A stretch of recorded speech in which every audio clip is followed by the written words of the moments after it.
Puji Tuhan, Shalom. Haleluya umat Tuhan, saya yakin percaya kita semua diberkati pada malam hari ini, amin.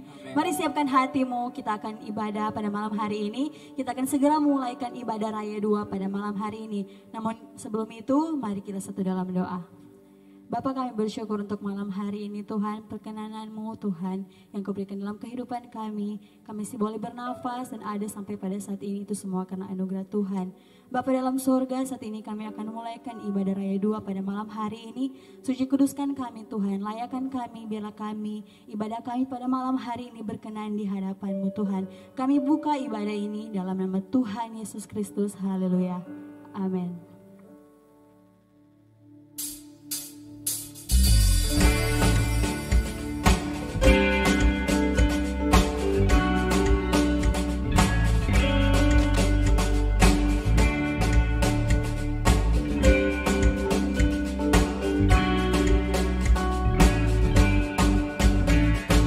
Masuk gerbangnya bersyukur dengan penuh pujian, bersuka di hadapannya, nyanyi besarkan agung namanya. Pujilah Tuhan sang kekala, musik dan tarian, semua makhluk di bumi di surga dengan senap hati naikkan pujian. Sebab Tuhan baik, sebab Tuhan baik, sebab Tuhan baik, anugerahnya kekal selamanya. Sebab Tuhan baik, sebab Tuhan baik, sebab Tuhan baik, anugerahnya kekal selamanya.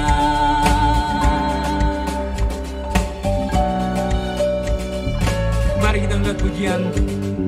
Yesus Kristus adalah Tuhanku, pencipta segalanya. Datang sujud di hadapannya, angkat tanganmu, naikkan pujian. Sebab Tuhan baik, oh, sebab Tuhan baik, sebab Tuhan baik, anugerahnya kekal selamanya. Sebab Tuhan baik, sebab Tuhan baik, sebab Tuhan baik, anugerahnya kekal selamanya.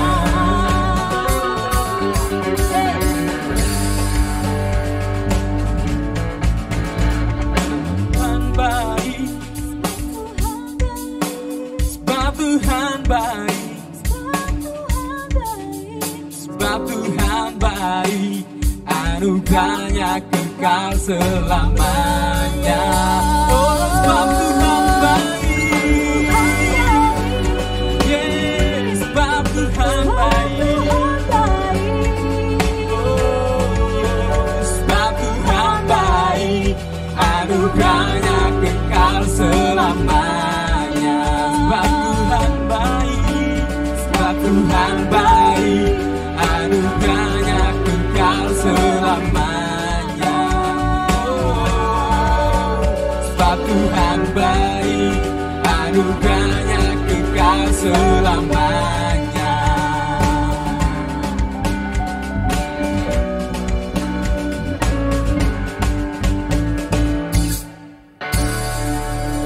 Haleluya.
sedetikku. Tiada pernah kau tinggalkan, sungguh mulia dan sempurna. Hanya kau layak disembah.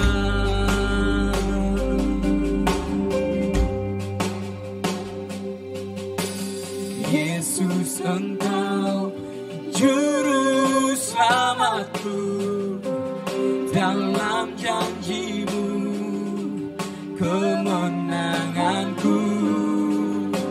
Selamanya kan ku nyatakan besar setiamu Tuhan di hidupku.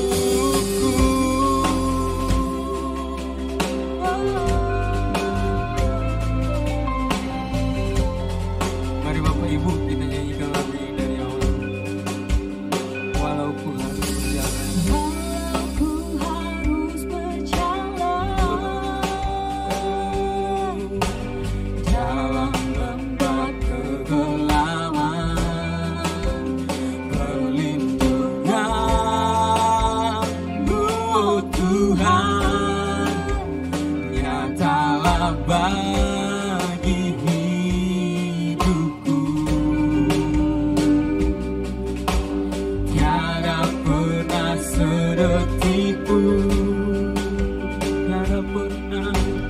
tiada pernah kau tinggalkan, sungguh mulia dan sempurna. Hanya kau layak disembah. Yesus, Engkau juru selamatku, dalam janji-Mu kemenanganku. Selamanya kan ku nyatakan besar setiamu Tuhan di hidupku. Juru selamatku, dalam janji-Mu kemenanganku. Selamanya kan ku nyatakan besar setiamu Tuhan, besar setiamu Tuhan, besar setiamu Tuhan.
mengejar hadir-Mu di dalam hidupku.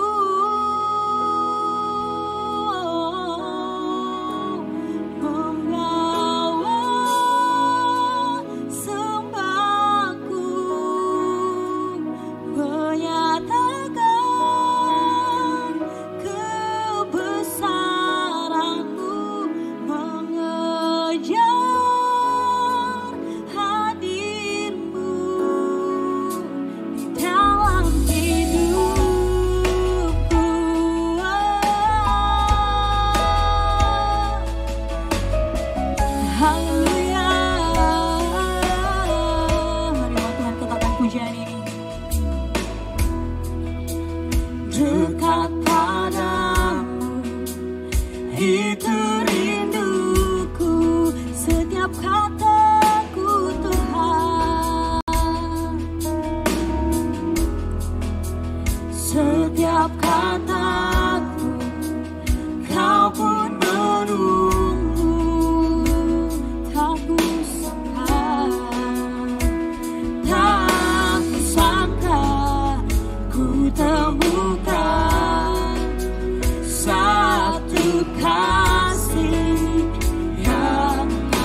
bersamamu Tuhan.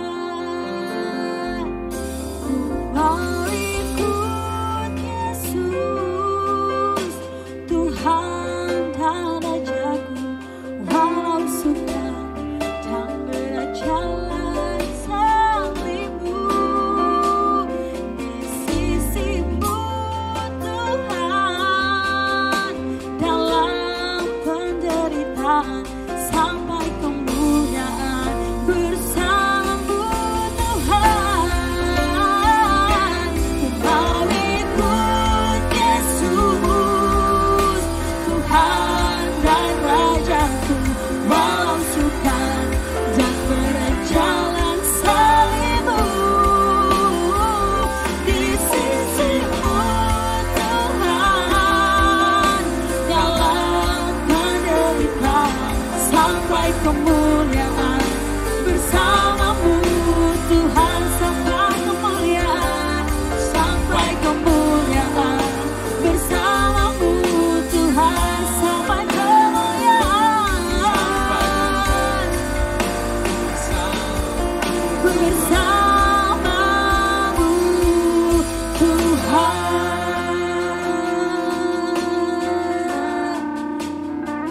Pujilah Engkau Tuhan, terima kasih Yesus, haleluya.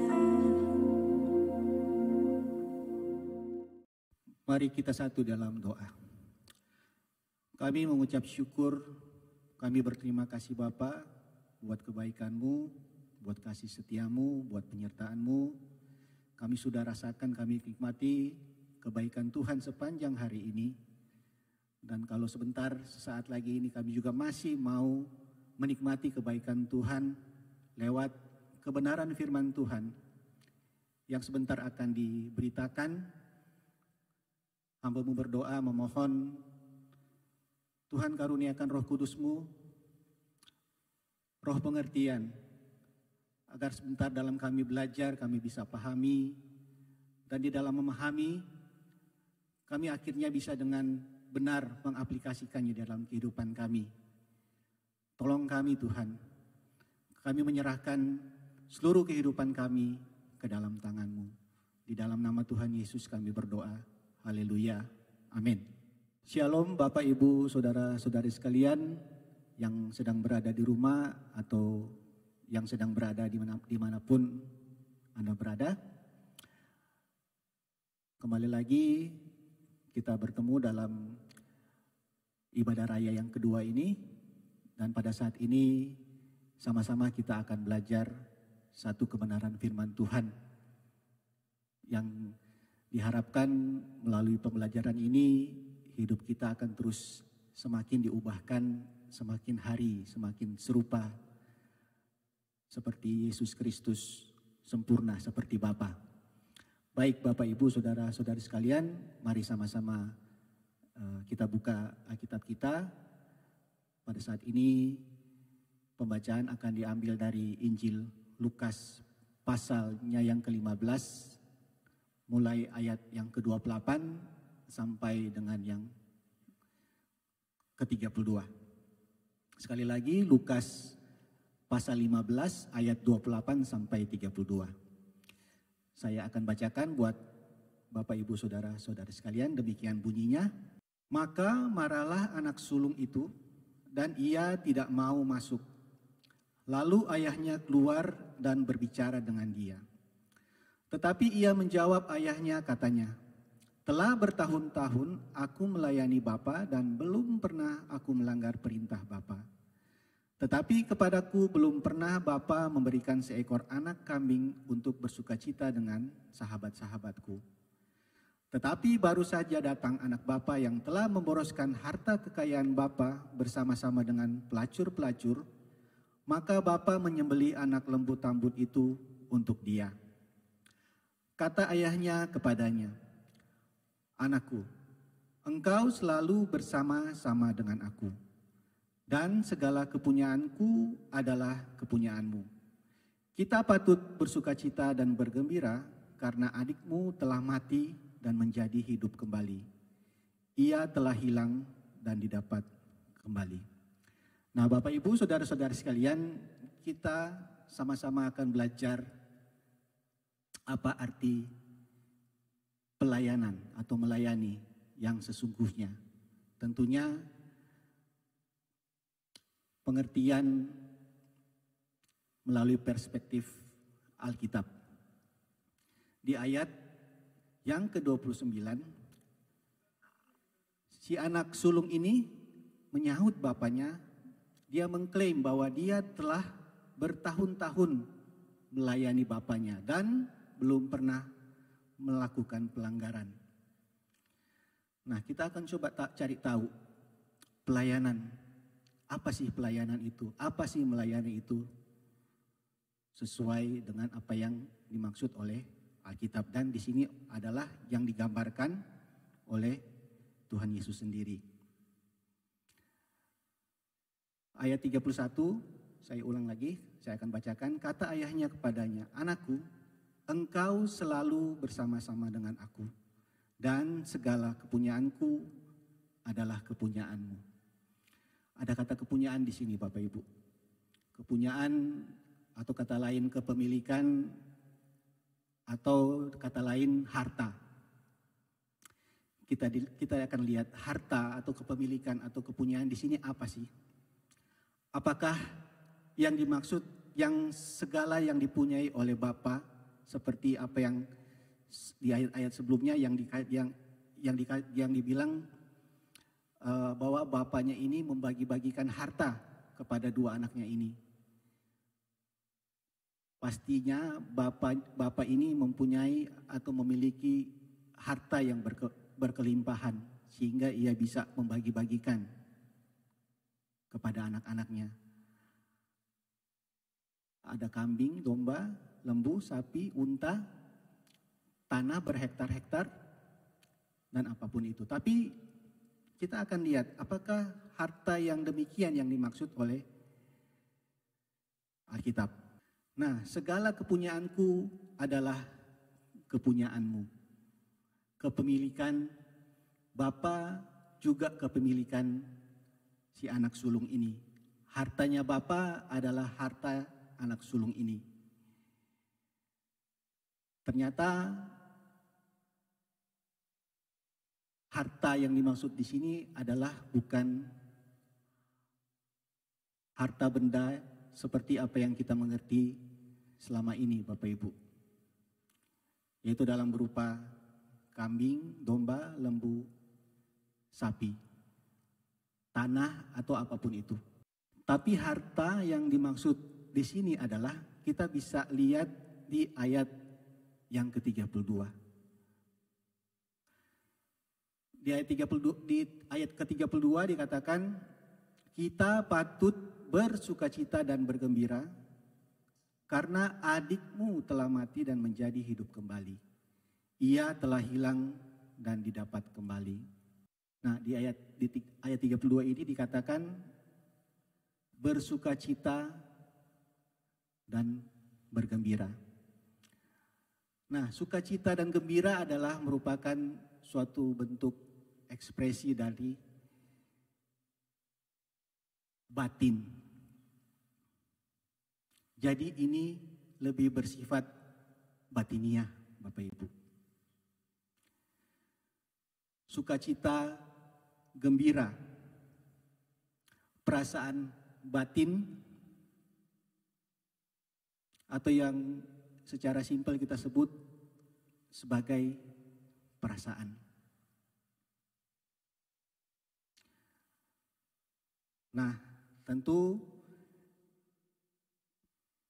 kalau kita sering mendengar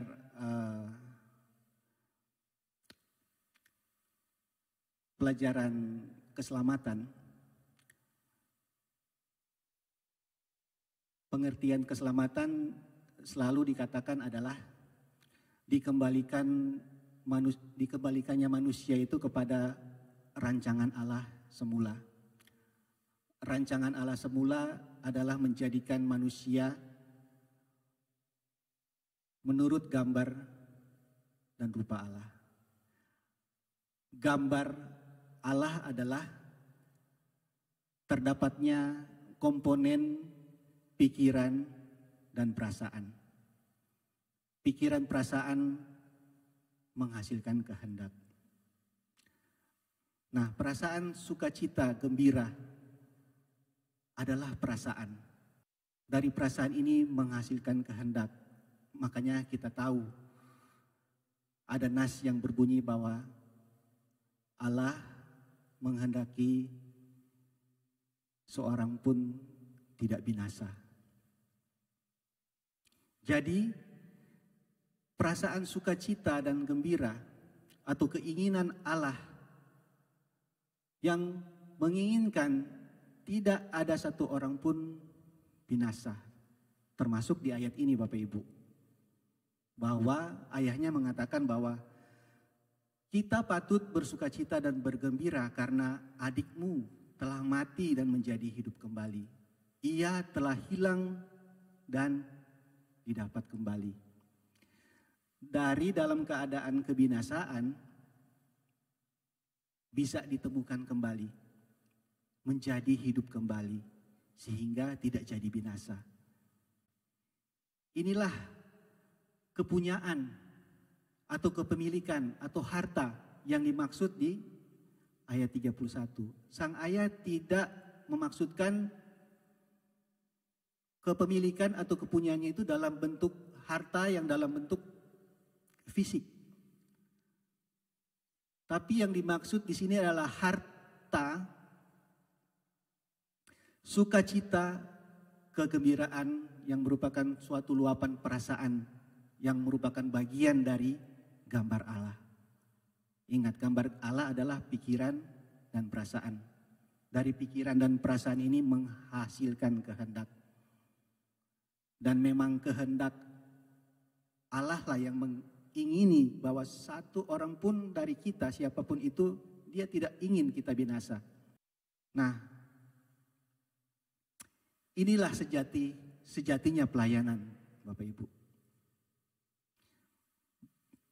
Pelayanan atau melayani bukanlah masalah teknis.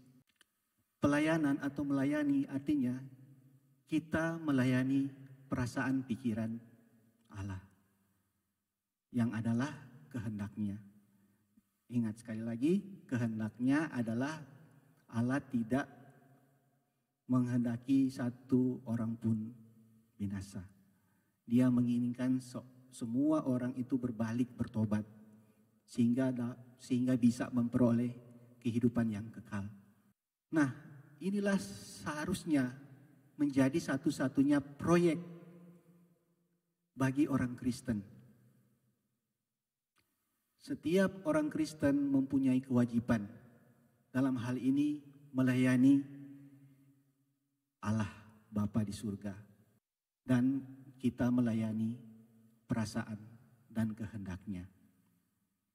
Jadi sekali lagi Bapak Ibu, saudara-saudari sekalian, pelayanan fokusnya bukan kepada aktivitas, rutinitas, skala bentuk yang bersifat organisasi.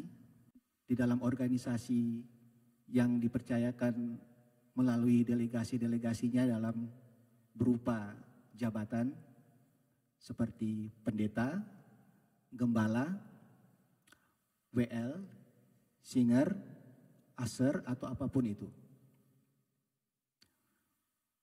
Memang aktivitas ini sangat penting di dalam sebuah organisasi gereja, tapi ini bukan esensi. Fokus utama kita, bidikan kita dalam melayani, dalam pelayanan adalah jiwa-jiwa. Sekali lagi, kehendak Allah adalah objek pelayanan kita. Dan kehendaknya, keinginannya adalah tidak menginginkan satu orang pun binasa. Bapak, Ibu, saudara-saudari sekalian, kiranya melalui kebenaran ini sama-sama kita bisa mengerti, memahami, dan akhirnya bisa kita terapkan dalam kehidupan kita sebagai orang Kristen di dalam kehidupan sehari-hari. Tentunya pekerjaan pelayanan ini tidak terbatas cuma kita lakukan di gereja atau seperti saya saat ini sedang berkhotbah. Tapi ketika kita sedang berada dimanapun, kapanpun, ketika kita berjumpa dengan orang-orang atau jiwa-jiwa yang kita lihat, kita nilai masih jauh atau belum mengenal dan percaya kepada Allah, itulah objek pelayanan kita. Mudah-mudahan pembelajaran kita pada hari ini, pada saat ini, seperti tadi yang saya harapkan bisa kita mengerti, kita pahami, dan akhirnya kita bisa implementasikan di dalam kehidupan kita sehari-hari dengan sungguh-sungguh. Sola Gracia. Mari kita satu dalam doa. Kami mengucap syukur, kami berterima kasih Bapa atas kebenaran firman Tuhan yang sudah datang untuk menegur dan mendidik kami, sehingga melaluinya Tuhan kami bisa diubahkan, terus disempurnakan, semakin hari semakin menjadi serupa seperti Kristus dan sempurna seperti Bapa. Menjadi orang-orang Kristen yang mempunyai visi dan misi, melayani dengan objek yang benar, yaitu jiwa-jiwa yang perlu diselamatkan. Terima kasih Bapa, Engkau terus sertai kami melalui Roh Kudus-Mu, sehingga ketika kami sedang berada dimanapun dan kapanpun, kami selalu melakukan kehendak-Mu. Terima kasih kalau pada saat ini dan sebentar kami akan menerima berkat-Mu Tuhan. Kami mengarahkan hati kami dan kami menadahkan tangan kami. Kami mempersiapkan hidup kami agar sebentar ketika kami selesai menerima berkat-Mu, kami dimampukan, kami dijadikan garam dan terang, menjadi saksi-saksi-Mu, menjadi kitab-kitab yang terbuka untuk membawa kemuliaan bagi nama-Mu. Terimalah berkat yang terbaik dari Allah Bapa dan dari putranya Yesus Kristus, dan berkat penyertaan dari Roh Kudus yang selalu menghantar dan membawa kita ke dalam seluruh kebenarannya. Di dalam nama Tuhan Yesus Kristus. Haleluya. Amin. Puji Tuhan, ibadah kita telah selesai. Sampai jumpa minggu depan dan shalom. Shalom.